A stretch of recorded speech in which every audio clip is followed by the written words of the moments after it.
하루 몇 과목을 공부하든 몇 시간을 공부하든 밥을 먹는다고 생각하면서 공부하세요. 왜 5과목을 한꺼번에 돌리지 않았을까요? 힘! 공무원 시험 더 빠르게 합격하는 5가지 비밀의 저자 공시청입니다. 하루에 몇 과목을 공부해야 합격할 수 있을까요? 하루에 몇 과목을 몇 시간 동안 공부해야 합격할 수 있을까요? 저는 하루에 5과목 모두 공부할 때 17시간이 넘게도 공부했습니다. 하루에 4, 5시간도 못 자면서 공부할 때도 있었어요. 엥? 하루 7, 8시간은 자야 되는데 이렇게 공부하면 역효과가 나지 않을까요? 이렇게 무리해서 공부하면 합격할 확률이 높을까요? 컨디션을 망쳐서 불합격할 확률이 높을까요? 시험 공부하는 거를 밥 먹는 거라고 생각해 보세요. 밥을 먹어야 되는데 내 앞에 놓여진 밥이 나한테 너무 많아서 소화가 안 될 수도 있고 너무 뜨거워서 먹기 어려울 수도 있어요. 너무 많으면 소화가 될 만큼만 먹어야 되고 너무 뜨거워서 먹기 어려우면 먹기 쉽게 찬물을 부어 먹든 호호 불어 먹든 시켜 먹어야 되잖아요.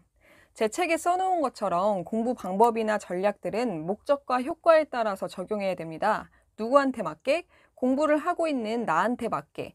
밥이 뜨거운데 남들 빨리 먹는다고 막 먹다 보면 입천장이 다 까져요. 하루 몇 시간, 몇 과목 공부했는지 질문이 정말 많더라고요. 제가 밥을 어떻게 먹었는지, 왜 그렇게 먹었는지 보여드릴게요. 여러분의 밥을 먹을 때 어떻게 먹어야 될지 참고하시면 좋을 것 같습니다.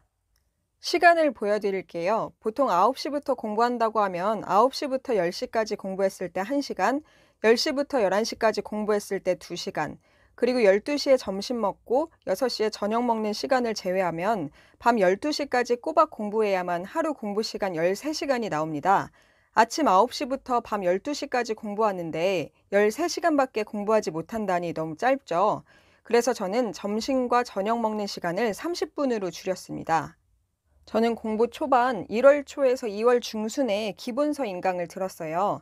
아침 9시부터 저녁 11시 반까지 독서실에서 인강을 들었고 13.5시간을 귀에서 피가 나도록 인강을 들었습니다.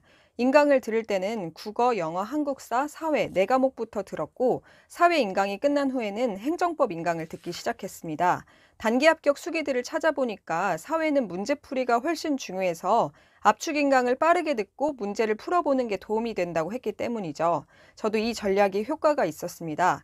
사회를 다 듣고 난 후에 국어, 영어, 한국사, 행정법 이렇게 4과목 인강을 마저 들었습니다. 왜 5과목을 한꺼번에 돌리지 않았을까요? 하루 4과목 3시간 이상은 인강을 들어야 일단 빠르게 진도를 뺄 수 있었기 때문입니다. 사회 인강을 들으면서 대표 유형 문제를 살짝 확인해 보니까 행정법 인강을 들은 후에 다시 문제풀이부터 시작해도 기억이 웬만큼 살아날 것 같다고 생각했기 때문입니다. 그리고 제가 인강을 들을 때 필요가 없다고 생각하는 내용은 인강을 듣지 않았습니다. 예를 들어 국어 인강은 문법, 규범 부분은 모두 들었고 비문학과 문학 부분은 거의 안 들었어요. 제 책에서 알려드린 것처럼 시, 소설, 고전문학이 문제로 나온 포인트들과 비문학이 문제로 나오는 포인트들이 뭔지 알았기 때문입니다. 특히 저는 인강을 들을 때 인강을 클릭해서 0분부터 50분까지 귀로 듣고 넘어가기 이렇게 목표를 잡지 않았어요. 제가 하루에 12시간 넘게 인강을 들을 때 귀로만 듣지 않고 내용을 잘 기억하기 위해서 인강을 능동적으로 들었고 까먹지 않기 위해 인강을 듣고 있는 순간마다 필사적으로 노력했습니다. 2월 중순부터 4월 초에는 기출을 풀어보면서 기본서와 기출을 이중해독했습니다. 이중해독법은 영상으로 올려드렸죠. 그런데 생각보다 한국사 인강을 듣는데 너무 오래 걸렸어요. 시험이 6월 중순인데 한국사 인강이 너무 길어서 한국사만 2월 말 다 돼서 인강이 끝났어요. 기본 인강을 다 듣고 나니까 내가 공부해야 될 양이 얼마나 어마어마한지 실감나면서 발등에 불이 떨어졌다는 걸 느꼈습니다. 특히 한국사가 외울 내용이 너무 많아서 한국사 때문에 망하겠다는 불길한 예감이 들기 시작했습니다. 그래서 하루 17시간까지 공부 시간을 늘렸습니다. 아침 9시부터 11시 반까지 독서실에서 공부하면 점심 저녁 시간 30분만 쓴 것 빼면 13.5시간 정도 공부할 수 있는 시간이 나오고 집에 와서 씻고 조금 쉬다가 12시부터 4시까지 공부하면 공부할 수 있는 시간이 17.5시간이 나옵니다.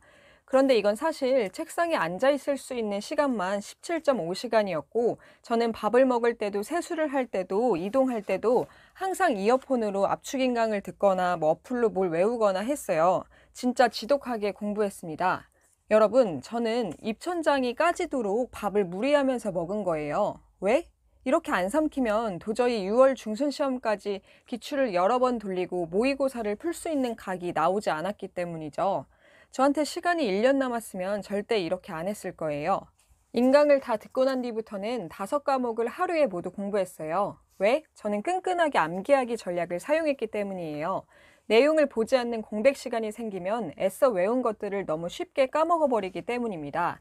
5과목에 대한 하루 평균 공부 시간은 저에게 맞게 조절했습니다. 예를 들어서 기본기가 있다고 생각했던 영어를 지방직 보기 전에 시험 삼아봤던 국가직에서 거의 반타작으로 털리고 나서는 영어 공부 시간을 초반보다 많이 늘렸고 다른 과목들도 진도 나가는 것들을 확인하면서 과목별 공부 시간을 조절했습니다. 그러다가 시험 한 달 전에는 다시 9시부터 12시까지 공부하는 패턴으로 바꿨어요. 왜? 시험 전날 컨디션을 최상으로 끌어올리기 위해서였습니다. 새벽까지 공부하는 게 습관이 되면 시험 전날에 잠을 못 잘 것 같고 잠을 제대로 못 자면 아침에 시험을 봤을 때 몽롱해서 제대로 시험을 볼 수 없을 것 같았기 때문이죠. 대신 주말에 공부하는 시간을 늘렸고 일요일을 반나절 정도만 쉬었습니다. 시험 전 한 달은 처음 공부 시작한 한 달 공부량과 비교도 안 될 정도로 많은 양을 볼 수 있어요. 그래서 5과목을 하루에 모두 공부할 수 있었습니다. 시험 하루 전에 모든 과목을 다 볼 수 있어야 한다는 말이 어떻게 가능한 건지도 알게 됐습니다. 자, 여러분, 하루 몇 과목 공부했는지, 몇 시간 공부했는지 저는 시기별로 달랐습니다.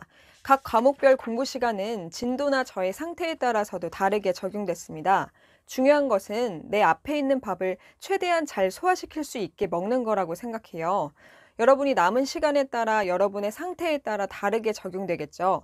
제가 입천장이 까지면서까지 뜨거운 밥을 와구와구 먹었던 이유는 이렇게 안 먹으면 시험 볼 때까지 밥을 못 먹어요.